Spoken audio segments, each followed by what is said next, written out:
Elecciones en Club 925, de lunes a viernes, de 7 a 8 a.m., con los invitados de la palestra política de El Salvador, conducido por William Meléndez. Elecciones en Club 925. Buenos días, es miércoles 17 de febrero de 2021. Gracias por estar con nosotros en Elecciones 92.5, cuando tenemos las 7:02 en la mañana de este miércoles, cuando vamos a conversar con nuestros invitados. Son varios temas alrededor de un tema principal, digamos, y ahí vienen unos subtemas. Vamos a hablar de la situación de inmigración de nuestros compatriotas en Estados Unidos, cuál es su condición actual, la nueva administración gubernamental en Estados Unidos, Joe Biden como nuevo presidente y su equipo, los demócratas, que viene en el marco de esa relación también que El Salvador debe tener con Estados Unidos, el programa de protección temporal TPS, el DACA. Vamos a conversar sobre, obviamente, las remesas y la importancia, ¿no?, de poder tener buenas relaciones entre El Salvador y Estados Unidos, porque hay dos perspectivas fundamentales que son vitales para nuestro país fundamentalmente y que están cargadas de mucho pragmatismo, diría, es en términos de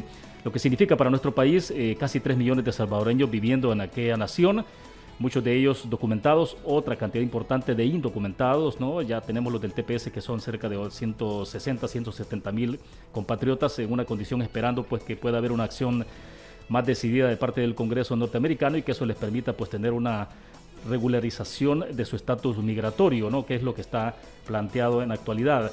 Así que esta mañana pues nos plantan varios temas alrededor de algo que es crucial y vital para nuestro país, siendo que El Salvador prácticamente lo que recibe en remesa de los compatriotas en Estados Unidos es casi el equivalente al presupuesto general de la nación de un año. Eso es lo que recibimos, y una relación humana muy estrecha, desde luego, ¿no?, con todos nuestros familiares que viven en aquel país. Así que esta mañana agradecemos que están con nosotros Reinaldo Albergue, director de SOS Inmigración. ¿Qué tal, Reinaldo? Bienvenido, buenos días. Muchas gracias, buenos días. Bueno, excelente. También está con nosotros vía Zoom Eduardo Calix, ex viceministro de Relaciones Exteriores, diplomático de carrera, que nos va a acompañar también para poder hacer este análisis, esta reflexión de la mañana de este miércoles. Eduardo, buenos días. ¿Qué tal? Bienvenido. Buenos días, William, y un saludo a tu público y gracias por la invitación. Bueno, excelente. Vamos a hablar de varios temas y hay uno de manera particular que me interesa, ¿no?, que lo analicemos, lo reflexionemos desde dos perspectivas de ustedes que son especialistas en materia de inmigración, pero también sobre todo en el tema de la diplomacia. Y esto porque ha ocurrido un hecho, pensaría que es un hecho sin precedentes después del fin del conflicto armado en nuestro país, en términos de cómo puede una situación del manejo quizás inadecuado, inapropiado de la relación diplomática derivar en situaciones que pueden tensar, o quizás ya lo tensó, ¿no?, en términos de relación de El Salvador-Estados Unidos, porque resulta que Milena Mayorga, la embajadora de nuestro país allá en Washington, en Estados Unidos, ha tenido una reunión virtual con Albio Cires, que es congresista demócrata, y ahí pues ella dio a conocer a través de su cuenta de Twitter que el congresista Albio Cires había reiterado que conocía al presidente Bukele y había destacado que por ningún motivo procede inhabilitarlo. Externó, decía Milena, externó su interés de poder visitar El Salvador cuando la pandemia finalice. Dijo en otro tuit que escribió anoche: durante mi reunión junto al congresista Albio Cires, compartí sobre mi visita efectuada a los estados de Nueva York y Nueva Jersey la semana pasada, donde se sostuvo un acercamiento con empresarios y con la comunidad de salvadoreños en el área. Hay más o menos unos 4 tweets que escribió Milena Mayorga alrededor de este tema, pero el primero que leía tenía que ver con el hecho de que supuestamente el congresista demócrata pues había hecho referencia a que por ningún motivo procedía a inhabilitar al presidente de la República, Nayib Bukele, en este proceso que un diputado del Partido de Arena introdujo en la Asamblea Legislativa y es parte de las deliberaciones de la Comisión Política. Decía ella, reitero, externó su interés de poder visitar El Salvador cuando la pandemia finalice. El tema es que después de que ella subió estos tweets a sus redes sociales, el congresista prácticamente se vio en obligación de emitir una declaración sobre su llamada con la embajadora Milena Mayorga de El Salvador, así lo ha titulado. Y les voy a leer rápidamente, perdonen que me tome unos minutitos, pero creo que es importante poner en el contexto este tema, ¿no? Porque dice Albio Cires, el congresista demócrata: hoy el congresista Albio Cires emitió las siguientes declaraciones aclarando, dice, los hechos con respecto a su conversación con la embajadora Milena Mayorga de El Salvador. Abren comillas y dice: esta noche me enteré de algunos comentarios emitidos desde la cuenta oficial de Twitter de la embajadora Mayorga que representaron de manera errónea la conversación sustantiva que tuve con la embajadora esta mañana. Me sorprende y me decepciona el hecho de que la oficina de la embajadora haya publicado citas inexactas que se atribuyeron a mí. Esta es la primera vez en mis 15 años en el Congreso que ha ocurrido algo así y lamentablemente este incidente me obligará a reevaluar cómo voy a interactuar con la embajadora de El Salvador en el futuro. Continúa la aclaración de Albio Cires. En realidad, la embajadora y yo hablamos sobre la vibrante comunidad salvadoreña en mi distrito en Nueva Jersey y los desafíos y oportunidades actuales para El Salvador. La embajadora Mayorga me preguntó sobre mi reciente carta al presidente Bukele y reiteré mi convicción de que los trabajadores humanitarios deben ser protegidos. También discutimos la necesidad de abordar las causas fundamentales de la migración desde la región y reiteré que sigo enfocado en trabajar para combatir la corrupción y profundizar la asistencia de Estados Unidos al Triángulo Norte. Le expresé que me gustaría viajar a al Triángulo Norte, una vez que las condiciones de salud hagan posible ese viaje. Eso es lo que dijo Albio Cires en esa aclaración que se vio obligado a emitir el día de ayer, prácticamente en horas de la noche, en respuesta a lo que ha dicho la embajadora de nuestro país en Washington, Milena Mayorga. A ver, aquí vamos a tener los dos análisis, sin duda alguna, ¿no? Entonces, ¿cómo se puede reflexionar sobre este tema, Eduardo, en términos de ese tensionamiento que no sé si tiene otro nombre esto, pero me parece a mí que es un tensionamiento o puede ser otra palabra la que se debe utilizar para describir de mejor manera lo que ha ocurrido? ¿Qué sería esto, Eduardo? Bueno, mira, William, sorprendido por lo que ha pasado y por lo que es la temática que nos has expuesto, definitivamente lamentable. Considero de que precisamente la diplomacia, de eso se trata. La diplomacia es el arte, la técnica, el estudio de las áreas que en su momento pueden allanar las diferencias que hay entre los países, mantener y preservar la paz y la reconciliación entre los países, precisamente para poder optar a favorecer un clima de mejor negociación hacia lo que es la consecución de intereses mutuos. Y en ese sentido creo yo de que el que un representante de alto nivel de un gobierno extranjero haya tenido que corregir la plana a nuestra embajadora por lo que ella pudo haber puesto y haber malinterpretado de la conversación que tuvo con él, pues obviamente nos da como país una desventaja y nos pone en una situación delicada. Por supuesto, considero de que era el derecho que tenía el congresista de replicar, de responder a lo que había escrito la embajadora, y por supuesto que era su deber hacerlo. Así que creo yo de que esta situación que se está dando verdaderamente tiene que terminar. No puede poner en boca de otras personas o en letras de otras personas lo que no se ha dicho, sobre todo que a ese nivel, a nivel de un embajador o el máximo representante del país en el exterior, en cualquier país que sea, así como también de las contrapartes que entrevista, en vez de ser meras palabras, son compromisos, y esos compromisos son los que en su debido momento quedan reflejados ante lo que es el señalamiento de temas que de una u otra manera se están tratando. Sí. Así que estas no son meras palabras, son compromisos y son declaraciones que, como bien dicen las cartas credenciales de un embajador cuando presenta al otro jefe de Estado, al jefe de Estado receptor, sus credenciales, es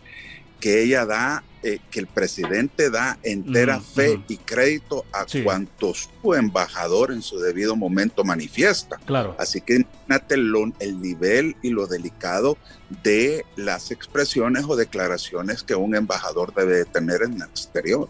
Sí, Eduardo, y venimos de una situación que ocurrió la semana pasada, donde fuentes cercanas al Congreso, al gobierno de la administración Biden, confirmaron de que el presidente Bukele efectivamente estuvo en Washington intentando acercamientos con la nueva administración y no fue recibido. En simultáneo había pues también en esa semana unas reuniones que se confirmaron entre los cancilleres de Honduras, Guatemala y altos funcionarios del Departamento de Estado. Ahora bien, no reciben al presidente de la República allá en Washington, y luego entonces uno pensaría, bueno, parece que en ese encuentro con el congresista Albio Cires y la embajadora nuestra en Washington, pues se estaba abriendo una pequeña ventana que podía haberse utilizado de comunicación, ¿no? Y de repente entonces ocurre esta situación, este encontronazo, y ¿cómo se puede medir esas implicaciones? Porque podría ser así, honor, Eduardo, de que se estaba abriendo una pequeña ventana por ahí de comunicación, no con la administración Biden, pero sí tenía que ver con congresistas demócratas, desde luego. Y por supuesto nos ponen una clara desventaja, una desventaja no solamente a nivel bilateral, sino que con el resto de los países con los que Estados Unidos ha dicho que va a trabajar, sobre todo en temas que son de mutuo interés y que son urgentes para la región. Ya él manifestó cómo puede el Triángulo Norte de Centroamérica restablecer o reanudar una relación con la nueva administración de cara a los intereses más supremos que tenemos, que son el tema de la migración, el tema de la cooperación y el tema de la seguridad. Sí. Entonces, en ese sentido, el hecho de que se den estos desaciertos prácticamente nos pone en una situación delicada y de desventaja, porque como tú dices, se estaba abriendo una pequeña puerta, y de eso se trata, pues las gestiones que hacen embajadores, de que se vayan abriendo cada vez con mayor facilidad puertas. Y en esta situación, imagínate lo que él dice, voy a tener que reevaluar la manera en cómo pueda yo conversar con esta embajadora de ahora en adelante. Eso significa, prefiero yo mejor no hablar con ella, voy a poner a mis staffers, y cuando verdaderamente crea que la situación pueda generar más confianza, entonces me vuelvo a sentar. Sí. Pero quitar la confianza, el perder la confianza, cuesta, sobre todo a ese nivel, muy caro. Por eso es importantísimo que esta situación pues se pueda aclarar y se abandone cuanto antes cualquier intento de poder seguir haciendo política de la relación diplomática. Sí, excelente. A ver, Reinaldo, entonces, en términos de pragmatismo, obviamente uno dice, bueno, estamos a una relación que ha sido bastante fluida con Estados Unidos por largo tiempo, incluso durante las administraciones del FMLN, ¿no? Bastante fluidez en esas relaciones. Sobre la base del pragmatismo uno dice, bueno, que es importante, ¿no? Porque tenemos casi 3 millones de salvadoreños viviendo en Estados Unidos, muchos de ellos en una condición de indocumentados, y por el otro lado, pues sí, nos están enviando casi el equivalente al presupuesto general de la nación en remesas. Además de que Estados Unidos es el principal socio comercial de El Salvador. ¿Cómo analizar esto entonces? Bueno, como decía Eduardo, el papel que juega un embajador en la parte política del país, ¿verdad? Él toma las posiciones que el presidente normalmente tomaría, y es delicado porque un embajador es muy diferente a un cónsul. El cónsul es el que tiene que ver con la parte migratoria, pero el embajador tiene que ver con la política, y no pueden tratar a los congresistas como que si fueran diputados de El Salvador. O sea, no tienen el mismo valor. Además, sí, creo que hacen la misma función, pero allá es bien diferente. Entonces, inmediatamente va a tener que ella tomar una decisión de llamarle, pedirle disculpas, no sé, tratar de enderezar este impasse que ha surgido ahorita, porque tenemos más que perder nosotros como país. Especialmente por lo que tú decís, porque tenemos 3 millones de salvadoreños viviendo allá, porque hay leyes que están ahorita en el Congreso, que son los que votan a favor de. Claro. Acordémonos que en el TPS, que se ha presentado una propuesta en el Congreso ahorita para llevarlos a un camino, a una residencia permanente, los más favorecidos somos los salvadoreños, y tenemos 190,000 personas dentro del TPS ahorita. Claro. Entonces, los demás países tienen bien poca gente, pero los que más tenemos somos nosotros. Entonces, somos los que más tenemos que cuidar la relación que tenemos con Estados Unidos. Y algo importante que no hay que dejar fuera es que, acordémonos que la mentira en Estados Unidos la tipifican como un delito. O sea, tú no puedes poner palabras en una persona, en su boca, que no ha dicho. Eso sí, lo más chocante que le puede pasar a un congresista o un ciudadano americano es que tú digas cosas que él nunca dijo. o las interpretes de una manera que no fueron como él las quiso decir. Bueno, si la misma ley te dice que uno de los delitos imperdonables es tratarte de hacerte pasar por ciudadano sin serlo.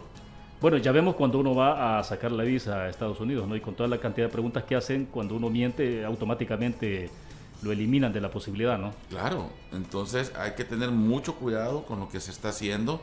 Yo creo que, como dice la Biblia, en la multitud de consejeros está la sabiduría. Muchas veces lo que nos hace falta es eso, ¿verdad? Alguien que nos oriente, que nos aconseje de lo que está pasando, si está bien o no, cómo tratar la relación. Como decía Eduardo, las relaciones diplomáticas juegan otro papel diferente. O sea, el lenguaje diplomático es otra cosa. Entonces hay que cuidarlo, porque en este momento no creo que sería un buen negocio convertirnos en enemigos de Estados Unidos. Sí, y la semana pasada la embajadora Mayorga también participó en un evento a través de Zoom del Centro Wilson, ¿no? Que es uno de los principales tanques de pensamiento allá en Estados Unidos, en Washington, y donde estaba el empresario salvadoreño Chaco de Sola, Claudia Umaña, Rubén Zamora, Mari Carmen Aponte, la ex embajadora de El Salvador en Estados Unidos, una mujer muy influyente, con mucho peso al interior de la actual administración, aunque eventualmente no sabemos cuál es el cargo que tiene Mari Carmen Aponte, pero sí es obvio que tiene una comunicación muy fluida con la nueva administración, ¿no? Y en ese encuentro, después de que dio su argumentación de cómo se ve el país, la embajadora Mayorga pues se levantó, y después quien venía en la intervención era Mari Carmen Aponte. Es decir, hay muchos hechos que cuentan, ¿no? Simbolismos, imágenes, todo cuenta a nivel de la diplomacia, ¿no? Entonces, pero bueno, ahora ocurre esta situación. Así que, bueno, interesante, ¿no? Escuchar siempre la reflexión. No sé, Eduardo, si había algo más que agregar sobre el punto, porque también nuestros amigos oyentes pues nos invitan a otro tema que siempre tiene que ver, desde luego, con inmigración y Estados Unidos. No, ningún otro agregado, William, solo que desafortunado el episodio, y que ojalá que ella reciba instrucciones para poder enmendar esta situación, de manera de que cuanto antes se pueda aclarar el episodio y que se le dé vuelta a la página. Pero, por supuesto, como dice Reinaldo, las palabras, más que palabras, en este caso son simbolismos, y los simbolismos es, yo no puedo tener confianza de alguien que pueda trastocar mis palabras cuando se trata de máximos representantes de un Estado, sobre todo a nivel legislativo, y nosotros tenemos sobre el tapete legislativo temas que son de tan sensibles y de tanto interés, pues creo que no fue el momento más adecuado para hacerlo. Bien, por acá el ingeniero Roa nos está colocando un tema también para la reflexión. Dice, buenos días, William, dice una pregunta para sus invitados. Cuando se destapó, dice, bajo el gobierno Trump, una serie de violaciones cometidas por agentes de ICE hacia señoritas y jóvenes, si hubo información de que los salvadoreños padecieron esto, él hace la pregunta, ¿supieron de alguna denuncia de alguna salvadoreña, y si tuvieron apoyo de nuestra embajada, o si quienes son apresados por ICE reciben el acompañamiento de la embajada de El Salvador? Son preguntas que le está planteando, no sé. Entonces, Reinaldo, ¿alguna opinión, por favor? Bueno, cuando cualquier salvadoreño que se ha detenido en el extranjero tiene la facilidad de hacer una llamada telefónica, la ley le permite hacer una llamada telefónica. Normalmente la mayoría de personas lo que hacen es comunicarse con los consulados de sus países, primero para decirles, miren, aquí estoy yo, me han detenido, soy salvadoreño, ¿verdad? Quiero una representación, o por lo menos que llegue el consulado a ver cuál ha sido el problema. Entonces sí, tiene que haber una participación de tus autoridades, especialmente en el extranjero. Creo que lo más difícil es caer detenido en el extranjero, no hayas ni qué hacer, porque la familia no te va a poder ayudar en el momento. Necesitas al representante de tu país que sepa que estás ahí, para que él pueda gestionar o ponerte por lo menos un abogado, o contactarte con tu familia y decirle, mira, ¿qué vamos a hacer? Pues ¿tienen ustedes la capacidad económica para ponerle un abogado a este hombre? ¿O qué vamos a hacer? Entonces sí tiene que tener, incluso la autoridad del país tiene que comunicarle, ¿verdad? Por ley a su consulado que tienen detenido un salvadoreño. Claro, lo importante de que la representación diplomática tenga ese listado, ¿no? De la gente, pues sí, porque de repente, si no queda en calidad, no de desaparecido, pero sí la familia buscando por todas las fuentes y no encuentran esa información que es clave. Correcto. Nosotros incluso cuando hay personas que tienen problemas serios en Estados Unidos, emergencia por ejemplo, les decimos, mire, lo primero que tiene que contactar es al consulado, ¿verdad? Para que él vea cómo les va a ayudar. Acuérdate que el tema migratorio lo ve el consulado, el tema político lo ve el embajador. Entonces todo lo que tenga que ver con el tema migratorio tiene que ser a través del consulado, no del embajador. El embajador es parte política, ni se meten en la parte migratoria. Bien raro. Incluso aquí has visto que muchas veces personas que han perdido sus visas quieren recuperarlas y creen que teniendo una cita con el embajador la van a recuperar porque son amigos del embajador. Realmente cuando te llaman o vas a la entrevista, a quien llame el embajador es al cónsul. El cónsul, así es. Y el cónsul es el que revisa si vale la pena o no, te pueden ayudar. Hay delitos por los cuales no te pueden ayudar, definitivamente. Y tiene que ver con asalto a mano armada, violencia doméstica, droga, etcétera. Cuando son delitos así, ni se meten. Sí. Ahora bien, Eduardo, obviamente lo que señalaba el ingeniero Roa tiene relación con este tema, ¿no? De un tema de derechos humanos, de la dignidad de cómo son tratados nuestros compatriotas en Estados Unidos. Durante la administración Trump, pues esto se exacerbó el discurso, ¿no? El planteamiento hacia los inmigrantes y bueno, ya vemos todo lo que ha desencadenado estos hechos. Pero aquí el punto es, para que vayamos entrando en materia, por ejemplo, cómo se perfila con la nueva administración del presidente Joe Biden ese tema, el tema migratorio. Se estaba hablando recientemente, ¿no?, de la posibilidad de cómo trabajar una reforma migratoria integral ahora sí, y para ver cómo regularizar el estatus de al menos 11 millones de indocumentados en ese país. ¿Cómo se puede estar viendo en perspectiva entonces la situación de nuestros compatriotas, Eduardo? Bueno, mira, ya lo dijo el presidente Biden desde que él era candidato, que uno de sus ejes prioritarios iba a ser la regularización de más de 11 millones de indocumentados que residen en los Estados Unidos. Eso lo prometió y en los primeros días él suscribió una iniciativa que ya está en la Cámara de Representantes, que es pues de poderle dar una reforma migratoria integral que favorezca a estos 11 millones de indocumentados con su residencia permanente y su ciudadanía. Sí. Esto quiere decir que aquellas personas que antes del 1 de enero de este año hayan ingresado por cualquier motivo a Estados Unidos de manera indocumentada y por supuesto cumpliendo los requisitos que exige esa posible ley a futuro, pues van a poder optar a este beneficio migratorio. Eso incluye los Dreamers y eso incluye los miembros que están en TPS. Y tanto DACA como TPS tienen las mejores perspectivas para poder optar a este beneficio migratorio porque ya han cumplido los requisitos que exige precisamente los mínimos requisitos que exige esta ley y que en su debido momento van a tener que ser satisfechos. Te quiero comentar de que además de eso hay otras prerrogativas que se han venido dando a favor de los migrantes, como es el tema de la frontera sur de los Estados Unidos, como es que él ha desmantelado muchos de los actos y órdenes que tenía Trump en la administración anterior, sobre todo en el tema del asilo y en el tema pues de la permanencia en territorio mexicano mientras se tramitaba el asilo, que más de 60,000 personas habían estado pendientes y están pendientes de eso. Han nombrado gente muy capaz para eso, la embajadora Jacobson y Sullivan, que son gente que de alguna forma está trabajando intensamente, aunque han pedido paciencia, para poder ir dándole cierta certidumbre a aquellas personas que están en el limbo todavía en la frontera entre México y Estados Unidos.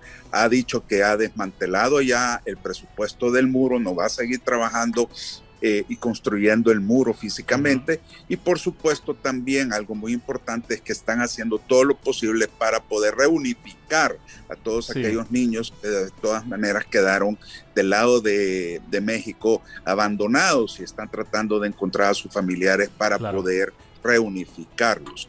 Con esto creo yo, William, de que hay mucha perspectiva a futuro de buena manera de que podamos nosotros beneficiarnos altamente de esta nueva política migratoria que va a ser, independientemente que siempre restrictiva por quienes quieran ingresar de manera indocumentada, más flexible en el tema de asuntos humanitarios y de darles una garantía a aquellos que ya están en los Estados Unidos y que tienen permisos de trabajo. Claro. Ahora bien, Reinaldo, la anulación de esta figura, de estos convenios de tercer país seguro, porque entendemos que esto prácticamente fue ya anulado, ¿qué implicaciones va a tener? Es decir, ¿será importante que se norme de alguna forma estos mecanismos? Tal vez no con esta figura, ¿no?, que algunos consideraban de que era obviamente equivocada, pero además muy dañina para las personas que podían ser beneficiarias. Pero, ¿qué puede ocurrir con el tema de tercer país seguro y la sustitución de esa figura, por ejemplo?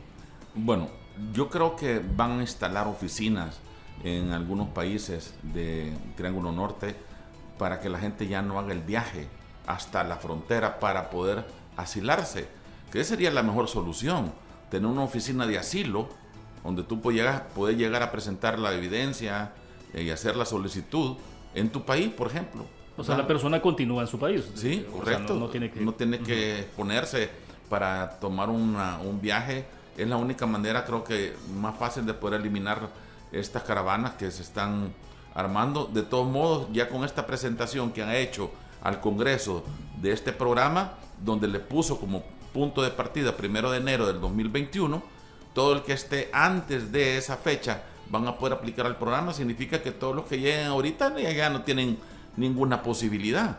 Entonces deberían de entender que ya no, ¿para qué vas a viajar si ya no puedes ni entrar al programa? Lo que pasa es que muchas coyotes se aprovechan de estas noticias, ¿verdad? Se lucran de estas noticias, haciéndole creer a la gente que ellos van a ayudarles a que puedan ser parte del programa. Y es donde hay que tener mucho cuidado con la información, porque incluso ya hay anuncios en Estados Unidos de dice, hey, no te quedes fuera de la reforma, ven con nosotros y te vamos a ayudar para que tú estés dentro, si ni siquiera lo han aprobado, solo lo han presentado nada más. Falta que lo discutan, falta que lo despedacen, puede ser que lo destraben, no sabemos qué va a pasar, o sea, sí, claro. Entonces, pero ya hay anuncios, entonces hay que tener cuidado de la publicidad, más que todo las que se manejan en redes, para que la gente no vaya a ser engañada con el tema. Claro, Eduardo, pero en términos de correlación allá en el Congreso, que es importante, ¿no?, porque toda esta legislación que se pueda crear va a pasar por ahí. Uno piensa hasta qué punto los congresistas republicanos, por ejemplo, donde Donald Trump sigue teniendo una fuerte incidencia, ¿no? Ya hemos leído información donde algunos congresistas republicanos que se atrevieron a darle el aval a la destitución de Donald Trump de su mismo correligionario, digámoslo así, han sido sancionados de alguna forma o amonestados estos congresistas. Entonces, digo eso porque ¿cuál es la capacidad de maniobra que puede haber a nivel del Congreso para que puedan echar a andar estas modificaciones? Eduardo. Mira, fíjate que en el tema de la Cámara de Representantes yo no tendría mayores dudas sobre la viabilidad de que esta iniciativa pase. Sí. Acuérdate que la Cámara de Representantes, o la Cámara Baja, como se le conoce, está dominada por los demócratas. Donde va a haber más inconveniente, mucho más cabildeo político va a ser, y muy intenso, va a ser en la Cámara de Senadores o en la Cámara Alta. Ahí sí, porque aunque estén 50-50, se necesitan al menos 10 republicanos para poder pasar esta iniciativa. Ahí es donde el forcejeo político por pasar esta ley va a costar bastante, sobre todo que, como tú bien dices, ahorita la mayoría del grupo parlamentario de los republicanos o de la minoría de republicana está mucho más plegada a las iniciativas que Trump en su debido momento ha venido presentando y la mentalidad que se tiene. Y como tú bien dices, los 7 senadores que votaron por enjuiciar a Trump han sido fuertemente sancionados. Eso te implica la gran influencia que tiene Trump todavía en el Partido Republicano. Y es ahí a donde sí va a costar muchísimo el pasar esta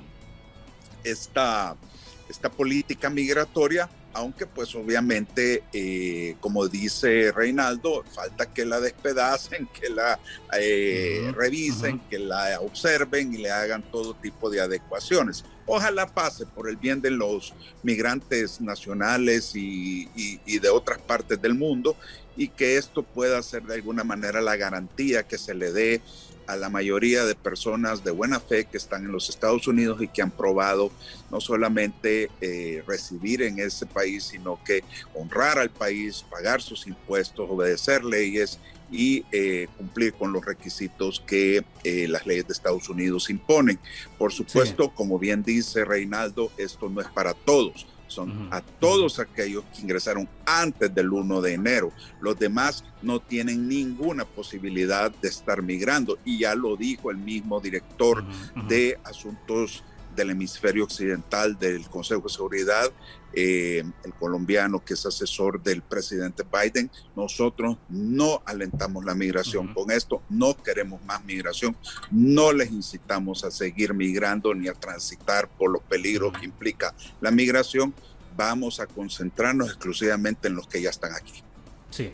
Bueno, excelente. Son las 7:32. Tenemos que hacer la pausa comercial, y en medio de esto, pues cuando regresemos a hablar también, se confirmó oficialmente de parte del Banco Central de Reserva que nuestro país recibió en enero más de 515 millones de dólares en remesas. Hablamos también de este y otros temas vinculados. Hacemos una pequeña pausa. Esto es Elecciones 92.5. Elecciones. Con William Meléndez en 925 Club. Sintonizas Elecciones con William Meléndez en 925 Club. Gracias por continuar con nosotros en Elecciones 92.5, 7:36. Y bueno, continuamos hablando sobre este tema importante de nuestros compatriotas en Estados Unidos. Y a propósito de esto, pues le estoy enviando en este momento a Eduardo el segundo enlace para que pueda conectarse con nosotros ahí y podamos continuar en la conversación. Así que ahí lo tiene Eduardo, el enlace, para que pueda incorporarse. Estábamos diciendo, ¿no?, un poco sobre esta información que se confirmó de fuente directa del Banco Central de Reserva, donde dice que las remesas de dinero que recibió El Salvador en enero del presente año, remesas que son fundamentalmente provenientes de Estados Unidos, sumaron 515,8 millones de dólares, un 21,5% más de lo registrado en el mismo mes durante 2020, fue lo que dijo el Banco Central de Reserva. Y es que se registran 91,4 millones de dólares adicionales en comparación con el año pasado, cuando el dinero que se recibió fueron 424,4 millones de dólares. Esta información que confirmó el Banco Central de Reserva. Vamos a ver, Reinaldo, el tema de remesas es interesante, ¿no? También cómo se va comportando esto, a pesar de una situación de la pandemia que ha golpeado todo el planeta y también está golpeando fuertemente a Estados Unidos. Pero Estados Unidos ha tenido por su capacidad económica, sin duda, de tener esa virtud de que las personas en ese país pues han recibido también, durante la administración Trump, recibieron algunas cantidades importantes de apoyo financiero, ¿no? Y obviamente ahí están también muchos de nuestros compatriotas que están obviamente documentados, ¿no?, porque los indocumentados no tienen esos beneficios. Pero ¿qué significa esto en medio de la situación de la economía? ¿Cómo se leen esos datos? Imagínate cómo cambiaría la remesa familiar al momento que se puedan legalizar todos estos salvadoreños. Yo creo que sería un incremento increíble sobre la remesa familiar. Lo que no tenemos en esa área es un plan, digamos, de inversión, de poderle ayudar a esta gente de cómo manejar su dinero. ¿Por qué? Porque hemos visto por estadísticas que el 80% de lo que remesan es puro consumo, ¿verdad? Tal vez un 10% hay de inversión y un 10% para capacitación, pero no tenemos un plan de poder guiar a estas personas cómo sacarle más rentabilidad a su remesa familiar. Y por ahí sería bueno que se prepararan, o las universidades, no sé, las personas encargadas sobre esto prepararan algún plan para poder incentivar a los que envían remesa familiar, ser parte. Yo me acuerdo que habían unas comunidades que comenzaron a desarrollar ciertos programas de de socios con los que vivían de esa comunidad en Estados Unidos. Creo que era el municipio de San Isidro, ¿qué es? Chalatenango, ¿no? Sí, por ahí. Debo entender que por ahí, o Cabañas. Pero ahí ya habían varias comunidades que estaban haciendo una sociedad con ellos para que invirtieran y es bueno eso. Porque es el tema de la inversión, de la reorientación de la remesa para actividad productiva, ¿no? Pero que es un tema que ha estado presente por muchos años y no parece que haya habido también políticas gubernamentales claras orientadas a eso. Correcto, y especialmente que no hay incentivos, pues, ¿verdad? Para ese tipo de inversiones. Entonces, donde, no sé, ¿te acordás? México tenía el 2-1, ¿verdad? Tú ponías uno, ellos ponían 2, y así podían hacer... Para estimular la inversión de esa proyecto, correcto.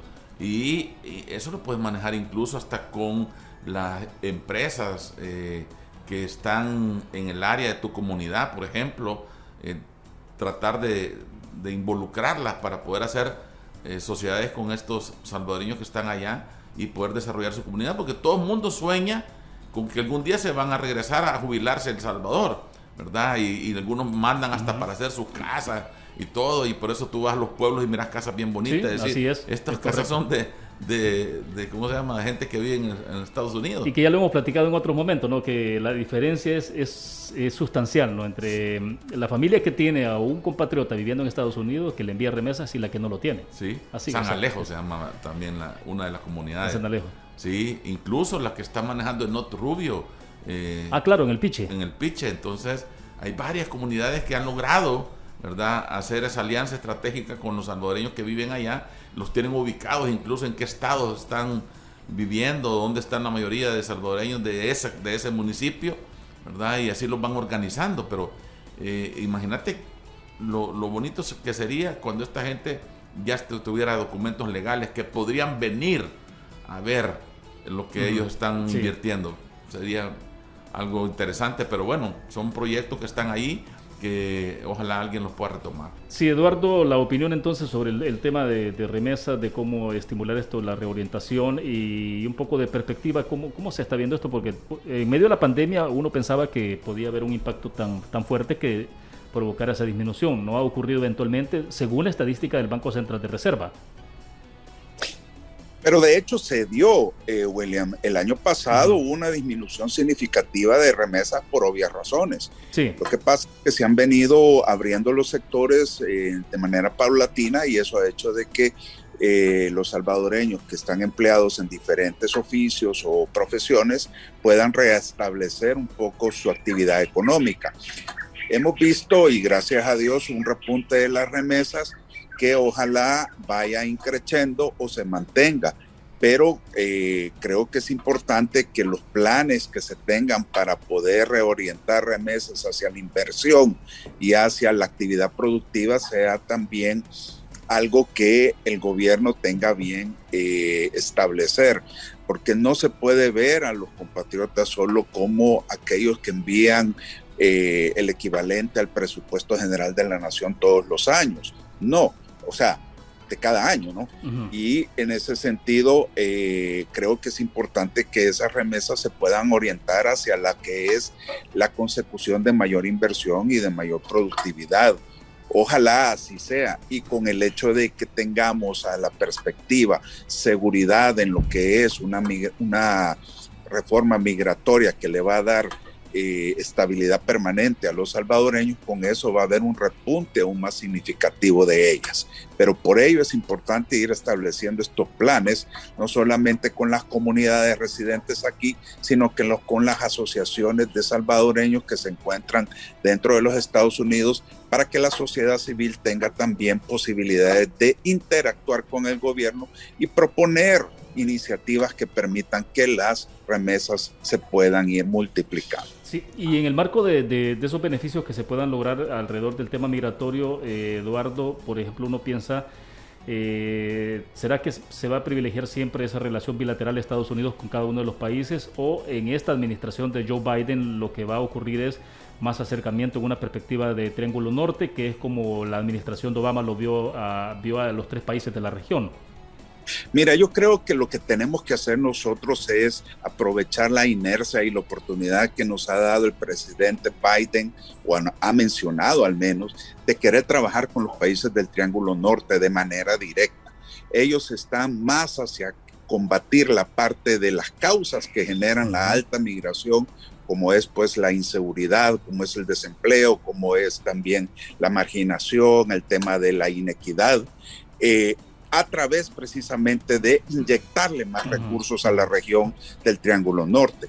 Pero esto no es de gratis, William. Nosotros también tenemos que hacer nuestra parte, y eso tiene que ver con los ejes prioritarios de la cooperación del presidente de la administración Biden, que en este caso es, yo le voy a poner más atención a la lucha contra la corrupción, al combate contra la corrupción, al tema que tiene que ver con el privilegiar la democracia, el fortalecer las instituciones democráticas, el respeto al derecho, al Estado de Derecho. Y en ese sentido es que ellos han sido muy claros en decir por dónde quieren circular, y queremos que nosotros circular si queremos de alguna manera beneficiarnos de ese paquete de más de 4.500 millones de dólares que están destinados a la región. Ahora que nosotros estamos en una orientación directa de la administración Biden hacia el interés que están ellos poniéndole a estos tres países, creo que es cuando podemos nosotros trabajar iniciativas que permitan que los Estados Unidos dinamicen la relación que se tiene ahorita y que antes estaba mucho más abstraída hacia lo que era la política interna. Veían la migración como la política interna. Hoy no, hoy están viendo la migración como lo que es una política de cooperación bilateral o regional de cara a poder ir fortaleciendo las instituciones y de ir fortaleciendo también las democracias. Así que en ese sentido creo yo que tenemos una ventana de oportunidad, pero eso por supuesto significa hacer bien la tarea aquí adentro. Claro.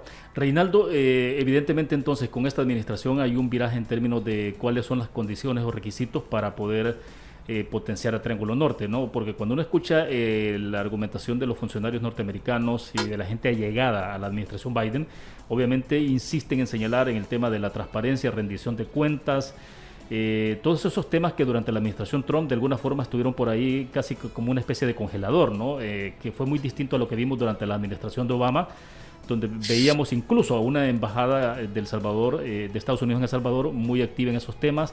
De hecho, Estados Unidos ha apoyado con unas cantidades importantes de recursos económicos para incentivar esas áreas que tienen que ver con institucionalidad, democracia y demás. Entonces, la pregunta es, insisto, si hay un viraje en ese enfoque, entonces hay un cambio de 180 grados. Claro, acordémonos que esta administración ha criticado mucho el silencio que guardó la administración Trump en muchos de estos temas que tú estás mencionando. Preocupado porque incluso tuvo que llamar a los embajadores que tienen el Triángulo Norte, reunirlos y pedirles explicación por qué el silencio ante estos temas. Entonces, una de las cosas prioridad que Estados Unidos va a tener ahorita por la inversión que quiere hacer y porque es de la única manera de poder frenar la migración ilegal. Ya saben, ya descubrieron ellos que es fortaleciendo a estos países en esas áreas. Especialmente, ¿cómo van a venir inversionistas si tú no tenés seguridad acá? En todo aspecto, también económica, como jurídica, como todo donde lo quieras ver. O sea, no va a poder venir inversión. Y tú sabes que para poder fomentar el trabajo y que la gente no emigre de estos países, necesitas inversionistas que te vengan a dar el trabajo. Y porque la verdad es que nadie quiere irse del país, ¿no? Excepto de que no tenga las condiciones adecuadas en términos económicos o de estabilidad o de seguridad para quedarse. O sea, entonces la gente se siente presionada y obligada a salir de sus países. Ocurre en todos lados, ¿no? Claro, porque la migración es un derecho, la verdad. No es algo que es ilegal. Es un derecho que la gente tiene que poder... Incluso tenemos migración dentro de nuestro país, pues gente que se va de la capital mejor al exterior y gente del exterior que se viene a la capital. Y ese movimiento siempre lo vamos a tener. Pero cuando tú ya comenzás a poner los pilares principales para que la gente no emigre, vos llevas a una localidad, a una alcaldía de un departamento, a una de estas empresas grandes, ¿verdad?, a montar ahí su negocio, le está dando trabajo a miles de personas de la zona. Y así puede fomentar a través de incentivos fiscales para estas empresas que vengan a montar, como hace Estados Unidos cuando está desarrollando una área para, por ejemplo, ahorita Los Ángeles está desarrollando todo el camino de Los Ángeles a Las Vegas, y están construyendo un montón de casas nuevas y locales, etcétera, y están dando incentivos a la gente que se vaya a vivir a esos lugares, que se mueva, ¿verdad?, que se mueva, pero hay incentivos para eso. Entonces, ese tipo de cosas son las que el gobierno tendría que ponerle mucho más atención, tal vez nombrar algún encargado o un comisario presidencial, ¿verdad?, que se enfoque a esos tipos de temas, porque tenés que apostarle a eso. De lo contrario, no vas a poder frenar la migración. Sí. Eduardo, y me imagino que desde Estados Unidos habrá mucha, ¿qué sería?, expectativa en términos de lo que pueda ocurrir el 28 de febrero en el país, para decir, bueno, cómo se configura la Asamblea Legislativa, cómo va a ser esa nueva dinámica de la nueva Asamblea Legislativa, en el marco de, obviamente, de los intereses norteamericanos, pero también de esos intereses que en un momento determinado son compartidos, como el tema migratorio. No, definitivamente que están desde ya poniéndole mucha atención a esa fecha y al evento electoral que se nos avecina. Creo que es importantísimo el que lo que pudiese ser la nueva reconfiguración que pueda tener nuestra Asamblea Legislativa trabaje también a través de la diplomacia parlamentaria, eventualmente con sus contrapartes en los Estados Unidos, porque nos viene una agenda complicadísima de trabajo con este país, sobre todo en los aspectos migratorios. Creo que aquí hay que unir esfuerzos, hay que unir voluntades para poder lograr que esta reforma migratoria pase. Y para eso no solo es la embajada en los Estados Unidos la que va a tener que hacer cabildeos, también lo que es la sociedad civil organizada, los tanques de pensamiento, la empresa privada, las asambleas legislativas, las academias, universidades. Todos ellos son los que van a tener que estar trabajando de cara a que se logre permear la voluntad política interna en los Estados Unidos, que toman las decisiones para que esta reforma migratoria sea una realidad. Por eso es importante también que las elecciones el 28 de febrero tengan un buen desenlace, sean transparentes, sean precisamente lo que nosotros hemos venido atestiguando a lo largo de muchas elecciones atrás, a donde podamos demostrar al mundo que tenemos una democracia estable, representativa y además de eso sólida, lo suficiente como para poder interactuar con democracias mucho más consolidadas en las Américas.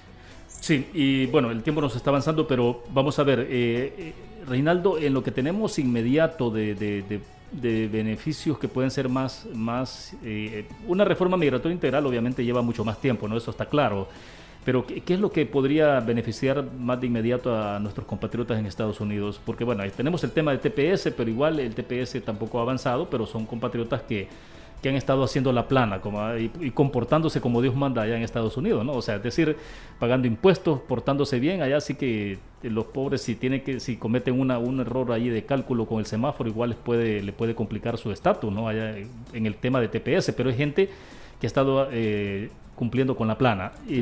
¿Quiénes pueden verse en este momento, quiénes pueden ser los más beneficiados? Digo, antes de que lleguemos a una situación de reforma migratoria integral, que sería como lo ideal. Claro, ahorita vienen varios temas importantes, William, porque el presidente Biden primero va a aumentar el número de solicitudes para asilo. De 15,000 que tiene ahorita Trump, las va a subir a 125,000. O sea, solo ahí estás hablando de una oportunidad mayor. Sí, 15,000 que tenía la administración Trump, y se eleva a 125,000. O sea, sustancial. Va a haber una gran cantidad de personas que van a poder exponer sus casos. Bueno, muestra un botón, ya a partir de este 19 de este mes van a comenzar a recibir los primeros 300. No han dicho en qué frontera todavía para que no se vayan a apuñar ahí, pero ya dijeron que ya a partir de este 19 comienzan la contratación que ha anunciado de más jueces en el tema migratorio para poder ver tu caso. Eso es muy importante también. Sí, para darle celeridad a las resoluciones, ¿no? Correcto. La otra cosa que me ha gustado es la intención que él tiene de incrementar los números de visas para las personas que legalmente están en procesos y puedan emigrarse a los Estados Unidos. Hemos visto ahorita que con este decreto presidencial que Trump dio, suspendió todas las entrevistas a todas las personas de todas las categorías que tienen derecho a emigrar a través de una petición de un familiar que no lo han podido hacer. Entonces él dice, bueno, ¿cómo querés evitar la migración ilegal? Fomentando la legal. O sea, abrir espacios, abrir los corredores legales, da más oportunidades que la gente entre. Ya vieron si te está pidiendo tu esposa, te está pidiendo tu papá, te está pidiendo tu mamá. Si son, o sea, ¿para qué te voy a frenar 7 años afuera? Claro. 15 años afuera, 10 años afuera, si tenés la oportunidad legal de hacerlo. Entonces, él ya visualizó toda esta situación, va a abrir la puerta de que hayan más visas, incluso está hablando de que los empleadores que necesitan mano de obra calificada tengan la mayor oportunidad. Yo estaba leyendo el día de ayer, donde ya se terminaron los cupos para las H1B, los 65,000 visas que dan para la H1B, ya cerraron. O sea, se toparon las 65,000 más las 2,000 y pico que dan para los que se han graduado dentro de Estados Unidos.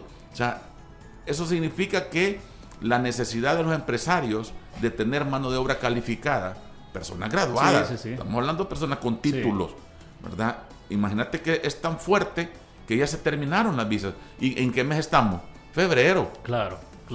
Y ya el año, sí. Se termina todo el cupo del año. Sí. Entonces él ha visualizado eso, ha dicho que va a abrir un poco más de capacidad en este tipo de visas, ¿verdad? Para que la gente legalmente pueda emigrar. Nate cuánta mano de obra calificada también pueden tener.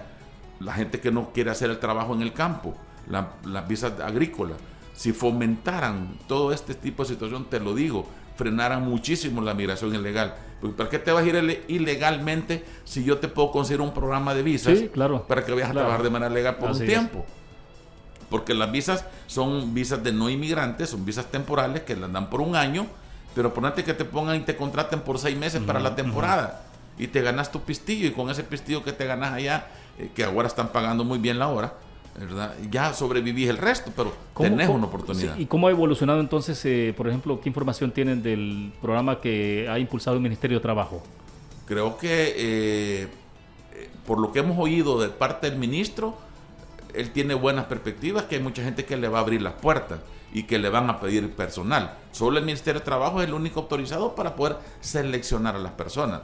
No hay ninguna otra oficina que lo haga, solo ellos, ¿verdad? Pero del montón que iban a mandar, solo mandaron un poquito, pero por la pandemia. Sí. La pandemia fue lo que frenó el programa que el ministro había anunciado. Me imagino que este año lo van a retomar, ¿verdad? Espero que, porque dijo que no solo para Estados Unidos, sino que iban a haber otros países como Canadá que estaban necesitando mano de obra calificada, etcétera.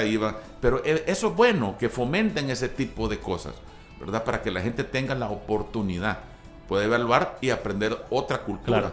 Claro. Eduardo, para ir cerrando entonces, en perspectiva, expectativas, más bien, ¿cómo se plantea todo este tema para los próximos meses o años?